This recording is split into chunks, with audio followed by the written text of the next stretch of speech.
Hey everyone, Mr. Sujano here. In this video we're talking about PlayStation 5, PlayStation Vita, N64, Wii U, Twitch, and some gaming handhelds, including Logitech. Let's get started. Alright, to kick things off here, this is really bad news for Sony, but really great news for modders and hackers.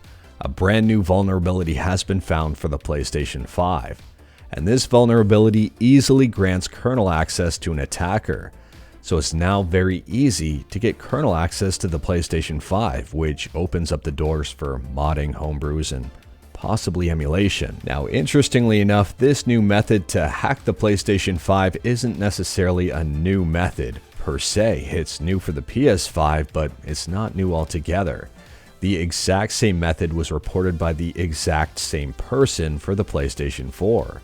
The same vulnerability on the PS4 carries over to the PS5. And if you haven't already guessed it, the vulnerability was found by the Flo, who's a security expert at Google, and we'll be talking more about this at the next Hexacon. So thanks Andy for all you do, and I wouldn't mind talking to you one time about why you're using an iPhone. Next up, we're talking about N64 emulation with Simple64, and Simple64 just got a brand new update. Development on this emulator is extremely active. It's getting more accurate. Performance is improving, and the emulator overall is just getting a lot better.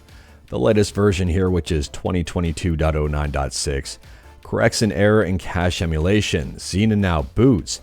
Flickering in Vigilante 8 has been greatly reduced, and possibly in some other games as well. And on top of that, it's one step closer to max support. Simple64 is free, it's open source, and I do recommend checking it out. I'll leave a link to the GitHub in the description below. Next up, we're talking about Wii U emulation on PC with CEMU, and I may or may not have missed this update. CEMU version 2.0-2 was released about 7 days ago. I'm a little bit late on this one. And this is a minor update. If you're on Linux, you might want to pick up this version. There's been a bunch of bug fixes for Linux. Now, it is worth pointing out that CEMU version 2.0-2 is an experimental release, just like CEMU version 2.0. There may be some bugs, some unanticipated issues with it. If you're looking for the stable version, head to cemu.info, click on download, and you can pick up version 1.26.2f, which is severely outdated. Next up, we're talking about PlayStation Vita emulation on Android with Vita 3K.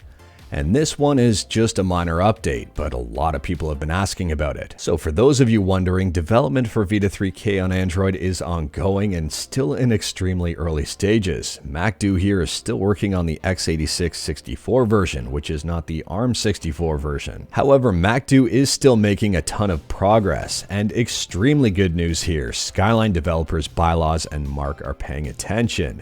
Bylaws and Mark are incredibly good developers. Pair them with MacDo, and that's a very strong trio.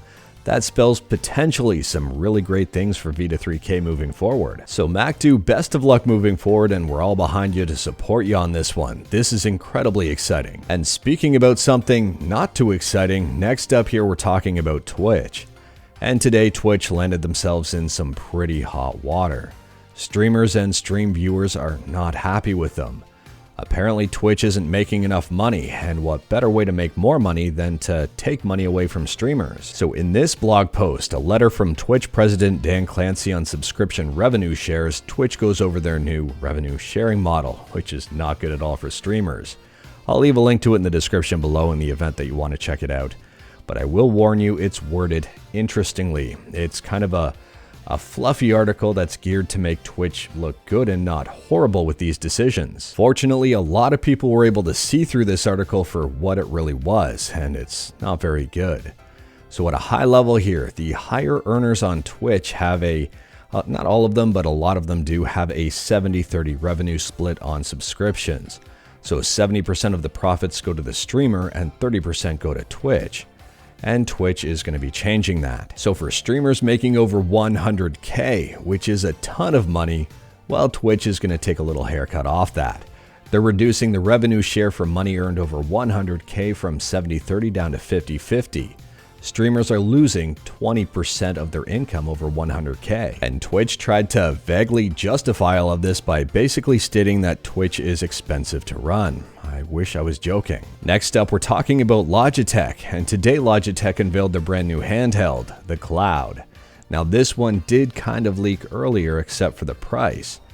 And I personally think their heads were in the clouds when they looked at the price on this, or at least set the price on this. $300 on sale for this device, and $350 regularly. That is ridiculous for what you're getting in return, in my opinion. The cloud runs Android 11, and like its name, it's designed to run cloud games. It has a Snapdragon 720G, 4 gigs of RAM, 64 gigs of internal storage, and an IPS LCD display. The saving grace on this device is that it's got a great battery life, approximately 12 hours, or possibly just a little over that. However, at full price here, $350, for $50 more you can order a Steam Deck. And the Steam Deck's got way more RAM, 16 gigs versus 4. The CPU and GPU is way better in the Steam Deck. The Steam Deck can do a whole lot more, it's like a full-fledged gaming PC. This, on the other hand, well, it's designed for cloud streaming, and I don't think the price is worth it based on the specs. And I'm not gonna lie here, I'm really curious to see what you have to say about the cloud. Let me know in the comments below. Am I wrong? But I'll end on something a little bit more positive. Last up here, we're talking about the GKD Mini Plus. And the CN Play YouTube channel is sharing a lot of great information. So I will link this channel in the description below, and I do recommend checking it out if you're interested in this handheld. The GKD Plus features an RK3566 CPU, and it'll be directly competing against the new Anbernic 353V. And also the MiU Mini 2. I mean, if you're not a form factor of the joysticks on the bottom, they've got one without it, and they've also got a little dock to plug into to give you those joysticks on the bottom. But anyways, that is all I've got for you in this one. Straight to the point, all stuff and no fluff. Let me know your thoughts about anything we talked about today in the comments below, and we did talk about quite a bit.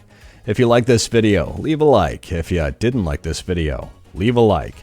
Hit that subscribe button, check out my other videos, don't tempt fate, save your state.